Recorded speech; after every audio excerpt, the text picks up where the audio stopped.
पास में ना हमने best trading app and best demat account पे बहुत सारी वीडियोस बनाई हैं, but we realize that majority of the people do not go for two separate accounts. वो एक ही अकाउंट खुलवाते हैं जिससे वो इन्वेस्टिंग एंड ट्रेडिंग दोनों कर सके।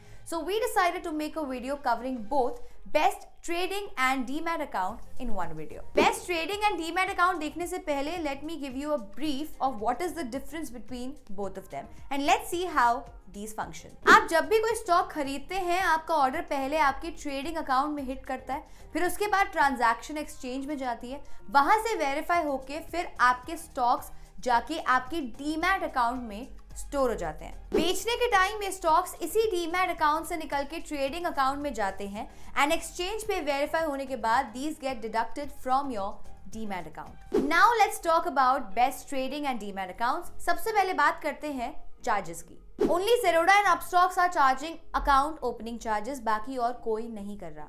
Zerodha 300 की AMC भी चार्ज कर रहा है। इनफैक्ट एंजल ब्रोकिंग भी 240 प्लस GST की AMC चार्ज कर रहा है।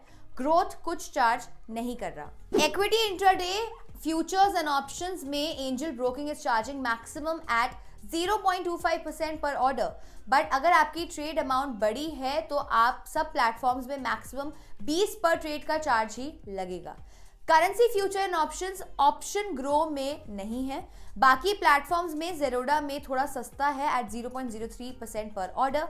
कमोडिटी फ्यूचर एंड ऑप्शंस में भी एकदम सिमिलर सिनेरियो है। अगर आप यूजुअली स्टॉक्स लंबे टाइम के लिए खरीदते हैं एंड ऐसे शॉर्ट टर्म बाइंग सेलिंग नहीं करते, तो आपके लिए equity delivery charges are super important. जैसे कि आप देख रहे हैं यहाँ पे Zerodha and Angel broking equity delivery पे एकदम जीरो चार्ज कर रहा है। अपस्टॉक्स ग्रो से महंगा है। नेक्स्ट आता है depository charges. These are the charges paid by you to CDSL and NDSL which are SEBI's platforms for storing your assets.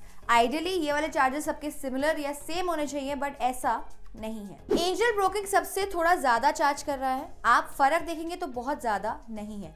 Zerodha and grow के चार्जेस सिर्फ 5 रुपए ही कम है एंजल ब्रोकिंग से, बट इससे कंपनी के इंटेंशंस का पता लगता है। पेमेंट गेटवे चार्जेस में भी सिर्फ एंजल ब्रोकिंग ही 10 से 20 रुपए पर ट्रांसफर चार्ज कर रहा है। बाकी सब प्लेटफॉर्म्स पे ये फ्री ट्रांसफर का ऑप्शन है। बाकी charges like transaction charges, STT, stamp duty etcetera सब ब्रोकर्स के सेम ही है। नेक्स्ट हम बात करते हैं कि सारे प्लेटफॉर्म्स आपको किस टाइप के प्रोडक्ट्स ऑफर करते हैं। जैसा कि आप देख रहे हैं, Zerodha एंड एंजल ब्रोकिंग में सबसे ज्यादा रेंज ऑफ प्रोडक्ट्स देखने को मिलते हैं। ग्रो में सबसे कम रेंज है, followed by Upstox. These products are generally used by most seasoned investors, so hardcore investors के लिए Zerodha या एंजल ब्रोकिंग ज्यादा सूट करेगा। नेक्स्ट कंपेयर करते हैं सबकी बैक एंड टेक्नोलॉजी को। ये जो सारी प्लेटफॉर्म्स हैं वो आपको एक ऐप या वेबसाइट दे देती हैं, लेकिन कोई तो तरीका होगा जिससे ये BSE या NSE से कनेक्ट करती हैं and that becomes their back end technology. BSE से कनेक्ट करने के दो तरीके हैं, या तो अपना खुद का प्लेटफॉर्म बनाओ एंड बस उसे इंटीग्रेट कर दो BSE के साथ, या तो अब BSE का ही बनाया हुआ प्लेटफॉर्म यूज करो अपने बैकएंड के लिए। And I will tell you why this is important. लेकिन उससे पहले देखते हैं कि इन कंपनीज में से कौन सी कंपनी अपना खुद का प्लेटफॉर्म यूज करती है, कौन सी BSE का। जैसे कि आप देख रहे हैं कि Zerodha एंड ग्रो BSE का प्लेटफॉर्म यूज कर रहे हैं and Upstox and Angel broking खुद का। Why this is important? Because in the past we have seen instances जहाँ पे BSE का प्लेटफॉर्म किसी ना किसी रीजन की वजह से क्रैश कर गया, which resulted in your transactions on Zerodha and Grow taking a hit.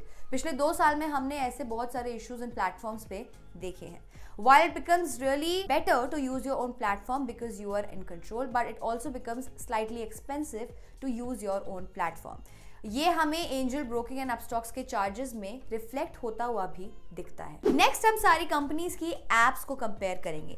जैसे कि आपको पता ही होगा कि Zerodha की 2 एप्स हैं, Coin and Kite। Coin is used for mutual funds and ETFs and Kite is used for stocks. यहाँ पर हम दोनों एप्स को कंपेयर करेंगे। सब एप्स के मिलियन प्लस डाउनलोड्स हैं एंड रेटिंग्स भी काफी हैं।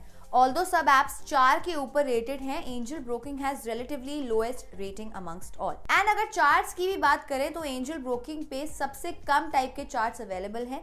Zerodha Kite has the maximum number of charts, which is why it is rated 5 on 5. So overall user experience की बात करें तो एंजल ब्रोकिंग रिलेटिवली थोड़ा सा वीक लग रहा है। अब हम लास्ट बात करेंगे कस्टमर सपोर्ट की, सबकी कस्टमर सपोर्ट को भी एक बार कंपेयर कर लेते हैं। यहाँ पे भी एंजल ब्रोकिंग सबसे कम ऑप्शंस देता है। एंजल ब्रोकिंग में सिर्फ फोन एंड ईमेल सपोर्ट है। ज़ेरोडा में इसके साथ साथ आप टिकट रेस कर सकते हैं, अपनी क्वेरी रिजॉल्व करवा सकते हैं। Upstocks and Grow, being new age companies, have gone ahead and also introduced chat-based support, जो Zerodha and Angel Broking में नहीं है। So to sum up our recommendation, we would divide it into two parts. अगर आप एक seasoned investor हैं, then you should definitely stick with Zerodha. लेकिन अगर आप अभी इन्वेस्टिंग शुरू कर रहे हैं या अगर आप सोच रहे हैं कि आपको इन्वेस्टिंग शुरू करनी चाहिए, then you can either go with Upstocks or Zerodha. Comment section में बताइए which trading account do you use. Till then, be किफायती।